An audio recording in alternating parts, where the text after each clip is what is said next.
Hello viewers, I'm your host Uzma Jafri with another episode of South Asia Focus. Let's begin the show. New York Times and American Daily mocked India's Mars orbit mission Mangalyaan in 2014, implying it was a fluke for a third world country like India to achieve a feat that had previously been accomplished by just 3 space agencies. The racist and elitist remark received a massive pushback from Indians and from everyone who was even remotely associated with science. Fast forward 28 months, India scripted history by successfully putting 104 satellites into orbit in a single mission.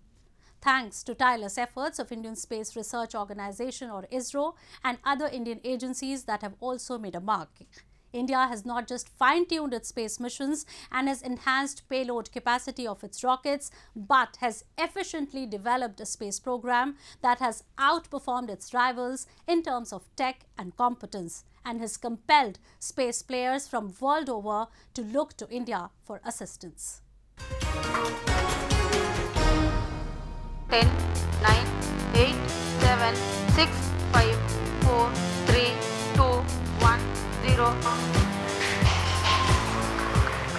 The Indian space story began in a little-known fishing hamlet, Thumba, in India's southern state of Kerala in the 1960s. From space launches and operations to inventing technologies to developing commercial satellite launch facilities, the velocity of the Indian space journey has been exponential and second to none. The Indian space program has developed powerful and comprehensive standard operating procedures from launch to landing.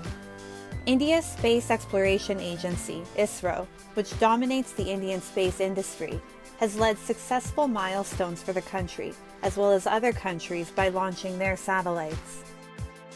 Recently, ISRO's launch vehicle Mark III successfully placed 36 satellites of OneWeb, an Indian-owned UK-based company, completing the first-generation low Earth orbit constellation. Let me take this opportunity to thank once again the entire ISRO community for their work towards making this rocket one of the best in this class. And it actually increased the confidence on us on this rocket, GSLV Mark III, for taking up the Gaganyaan, which is going to be flying on this rocket as well. More recently, ISRO's reusable launch vehicle, RLV, successfully landed, bringing India closer to the dream of its own spaceplane and sustainable space exploration. The technique adopted to launch the vehicle was first in the world. A winged body was carried by a helicopter to an altitude of 4.5 kilometers and released for an autonomous landing on the runway. ISRO successfully demonstrated its innovative and cost-effective technologies, which have made it part of an elite space club. India, with the support of ISRO, has emerged as a leader in third-party launch services. India has earned a massive revenue of $279 million USD till now by launching satellites for 34 countries by ISRO. India's space industry's role has been instrumental in developing several application areas, including weather forecasting, navigation, oceanographic studies, disaster management, and agriculture. Experts say that this Indian step will soon prove to be a game changer. The opening of the space economy to private participation in all phases of activities has ushered in an era of growth, innovation, and accelerated investment in the sector.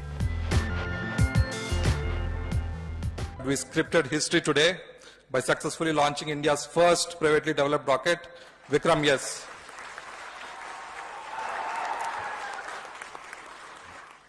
Team Skyroot dedicates this successful mission to Dr. Vikram Sarabhai, who boldly started the Indian space program in the 1960s, and Honorable Prime Minister Shri Narendra Modi ji, who unlocked the space sector to the private players. In line with India's self-reliant initiative, India will soon be launching its first ever Atmanirbhar human flight, Gaganyaan. The objective of the project is to take a 3-man crew into orbit for 5 to 7 days and bring them back to Earth safely. India allocated $137 billion to the Department of Space in 2022 to 2023 for the smooth running of all of its missions. As per a report by the Indian Space Association and Ernst & Young, the satellite manufacturing sector is expected to grow from $2.1 billion in 2020 to $3.2 billion in 2025, while launch services will grow from $567.4 million in 2020 to $1 billion in 2025. For the broader interest of people all over the world, India has forged space project collaborations with the United Nations, BRICS nations, as well as with Israel, NASA, and the European space. India's breakthrough technological work has resulted in success for India's space sector.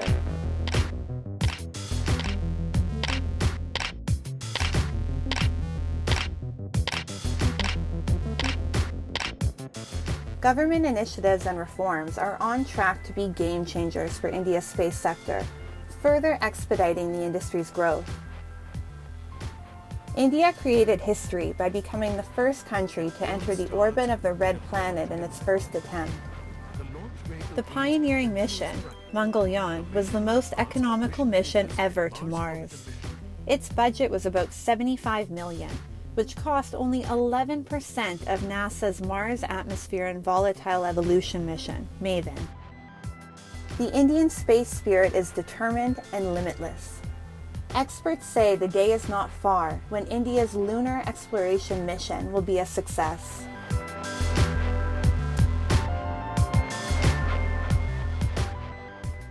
Moving on. As people in Afghanistan continue to bear the brunt of Taliban 2.0, the United Nations is making some serious efforts to forge a consensus amongst the de facto rulers and the international community, which has been working in the war-torn country for different assistance programs. Earlier, the United Nations had to instruct its staff to stop coming to office after the Taliban imposed a ban on working women. While the UN has time and again asked the group to give equal opportunities to women, it has now hinted at dialogue for a peaceful and permanent resolution.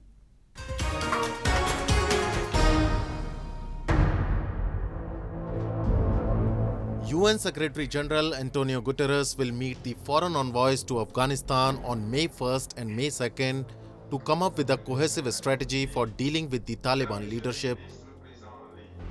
The meeting will essentially focus on reinvigorating the international engagement around common objectives for a durable way forward on Afghanistan.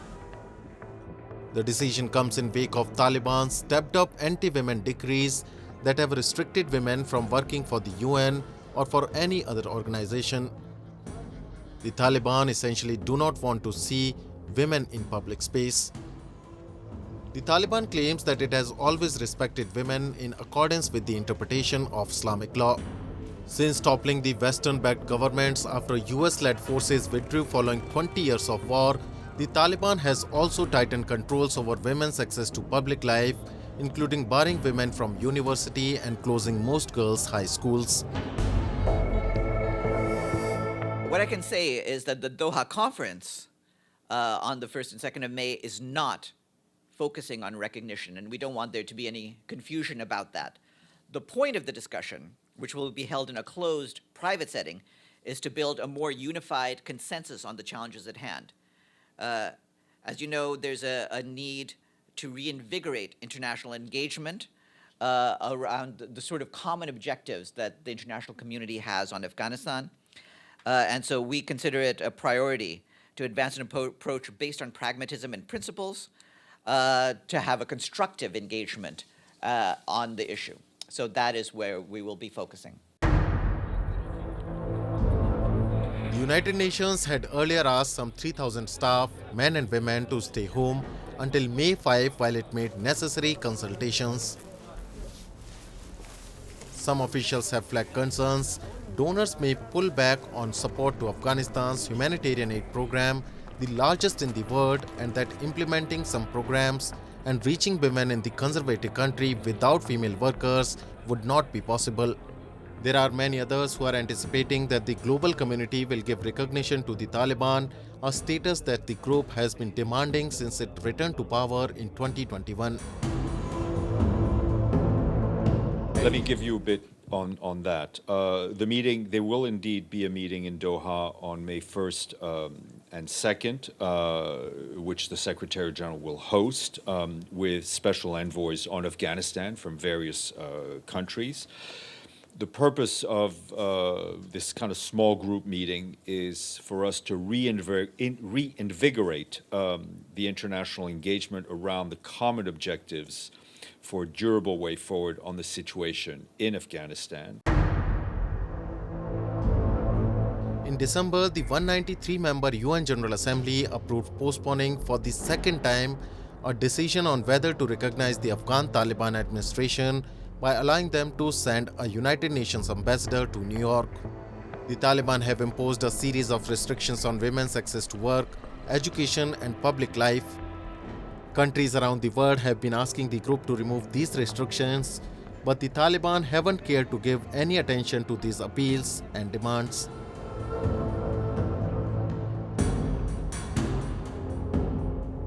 There is no end to the miseries of the people in Pakistan as the Islamic nation is facing an incessant economic crisis amid poor governance. High inflation, rising unemployment, and a growing shortage of food has led the South Asian nation into a deep crunch. Recently, a Pakistani journalist had a rare outburst on Twitter, cursing her grandfather for making the decision to choose Pakistan over India during partition, a testimony to the diverging fortunes of the two South Asian nations. One nation, a thriving democracy heralded as a bright spot in the world, marching towards becoming a global superpower, the other dealing with food riots and a spiraling economic situation. We find out the reasons behind Pakistan's economic collapse and the never-ending miseries of its people.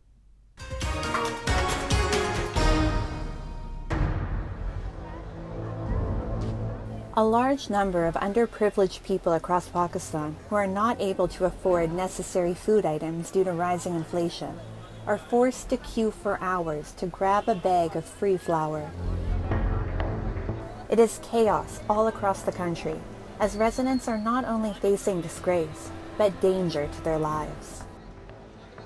On March 31st, 11 people, including women and children, lost their lives in a stampede during the distribution of food aid in Karachi City. At least 5 other people have been killed and several injured in recent weeks at sites in other provinces in Pakistan. Thousands of bags of flour have also been looted from trucks and distribution points. The people in Pakistan are feeling distress due to soaring costs, which are exacerbated by Pakistan's falling currency. Recently, a Pakistani journalist had a rare outburst on Twitter, cursing her grandfather for making the decision to choose Pakistan over India during partition. The government has even removed subsidies due to a settlement with the International Monetary Fund to unlock the latest tranche of its financial support packages. The cost of basic goods across the country has surged, with flour prices rising twofold.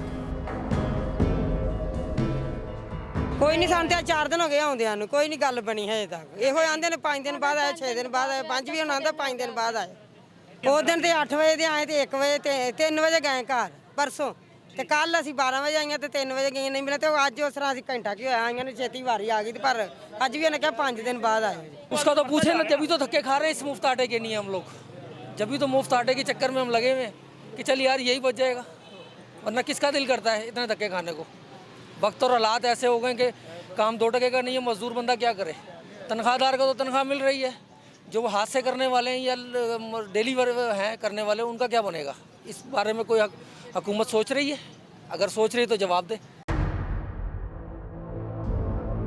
To avail funds from the IMF as part of a $6.5 million USD bailout package agreed upon in 2019, the Pakistani government has made various economic modifications, including the imposition of higher taxes and a hike in fuel prices. The IMF has also asked Pakistan, a country of some 220 million people, to provide its external financing assurances before it takes the next step to release the bailout tranche. The country, with its poor record of corruption, has foreign reserves of 4.2 billion USD as of the week ended on March 24th, which will provide an import cover of less than 1 month.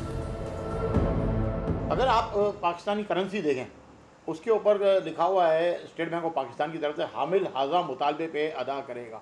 क्या अदा करेगा? उस amount का जो है आपको सोना bank ने अदा करना है, या आप फॉरेन करेंसी मांगते हैं तो वो अदा करनी है। जब मेरा पैसा मेरे कमर्शियल बैंक के पास पड़ा, मैं बोला मुझे डॉलर दो, वो नहीं दे रहा, दिस मीन कि आप डिफॉल्ट हो चुके हैं। Pakistan has a history of political uncertainty, discontinuity of macroeconomic policies, extremism, corruption, and energy shortages. Such deficiency create hurdles, preventing Pakistan from becoming an investment-friendly nation. Many foreign companies in Pakistan are on the brink of shutdown. Pakistan is teetering on the edge of complete chaos as it continues to face political clashes and financial collapse. Time now for Asia This Week, the stories from across the continent.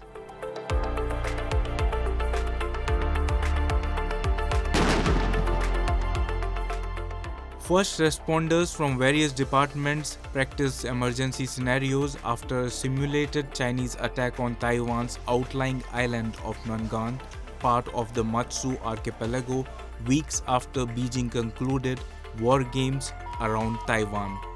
The pre-planned annual series of drills which help raise readiness for natural disasters and other emergencies were modified to include elements of warfare following the war in Ukraine and a heightened sense of threat from neighboring China.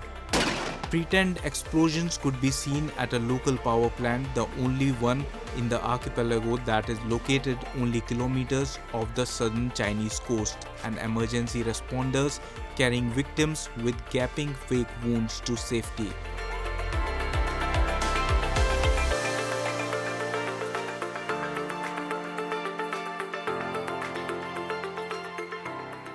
Russia's defense ministry said this week that 8 of its long-range bombers flew over neutral waters in the Sea of Okhotsk and Sea of Japan. The aircraft provided air support to the forces of the Russian Pacific Fleet. A Pacific Fleet task force including a corvette and small anti-submarine ships held firing drills in the Sea of Japan. The ministry also said in an earlier statement, the training sorties and drills are part of a snap review of the Russian forces in the Pacific ordered by President Vladimir Putin, started on April 14 and lasted till April 22. Meanwhile, Japan's chief cabinet secretary said that Tokyo had lodged a protest with Russia over its military exercises around disputed islands near Japan's Hokkaido. Matsuno also said that Russia informed Tokyo that it would conduct missile exercises around the disputed islands.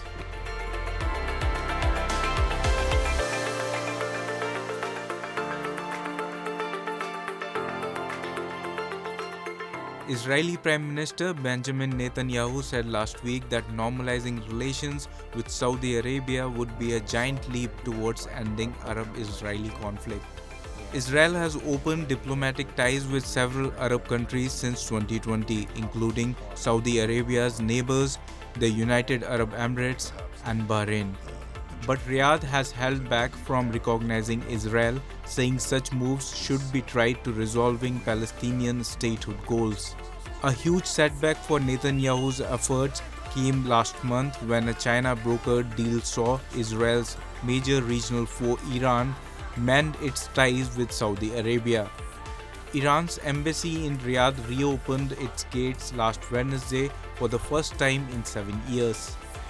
Meanwhile, in a separate incident which is interconnected in larger geopolitical context, Israel's foreign ministry said it had asked China to exert influence on Iran to prevent it from obtaining nuclear weapons.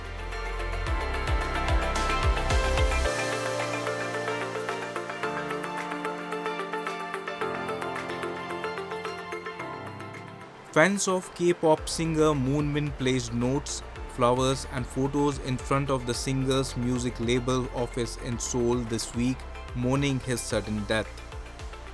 Local media reported that singer was found dead at his home in the Gangnam district of Seoul and that suicide was suspected. Police declined to comment.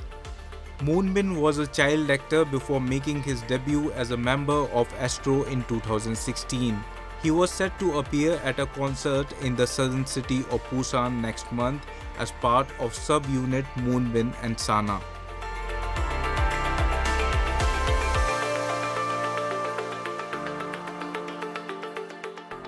Moving on. The Himalayan nation of Nepal echoed with dance and music as people across the country marked the beginning of Hindu Lunar Year. From family gatherings to traditional parades to food and drink, the festival, which is celebrated in the Hindu calendar month of Chaitra, brings together everybody and is celebrated with great fervour every year. Hundreds of people from the Newar community, a majority ethnic group in Nepal, marched through the streets to celebrate the Lunar New Year with great enthusiasm. To celebrate the Lunar New Year, devotees thronged in Bhaktapur, a city famous for its religious, cultural and historical heritage. People carried out a huge procession and danced to traditional beats, carrying idols of deities in 32 palanquins draped in orange vermilion around the city's Balakumari temple. थिमीको यो ऐतिहासिक 32 खटको जात्रा अत्यन्त महत्त्वपूर्ण छ। नयाँ वर्ष सुरु हुने बेलामै चाहिँ सुरु हुने यो यसको धेरै पौराणिक महत्त्वहरू पनि छ र यस क्षेत्रमा चाहिँ 32 वटा खटको जात्रा हुने गर्छ। आज 2080 साल वैशाखको 2 गते बिहान 32 खटको जात्रा हुने गर्छ र धेरै भक्तजनहरू विभिन्न ठाउँबाट आउने गर्छ र यसको महत्त्व अत्यन्तै छ। In many regions, this festival is celebrated after the spring harvest or during the harvest season. And the harvest season is special for the people of the Indian subcontinent. Hence, people in different corners of the Indian subcontinent celebrate the Lunar New Year of Nepal. The songs and the beats during this occasion revolve around subjects like harvesting of crops, marriage rituals, war stories, and love angles.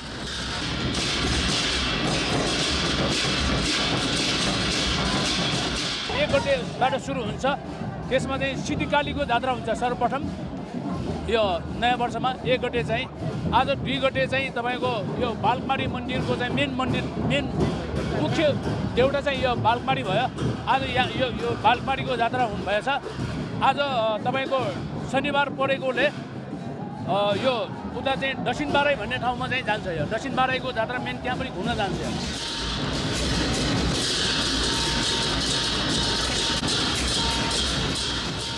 Playing with vermilion signifies love and is a symbol of prosperity. The Nepali New Year holds an opportunity for renewal and hope, and to look to the future with new aspirations and optimism. Nepal has more than 60 ethnic groups with unique and rich cultural traditions. In other words, Nepal is a live example of unity in diversity. With that, we come to the end of this week's episode. See you next week. Goodbye and take care.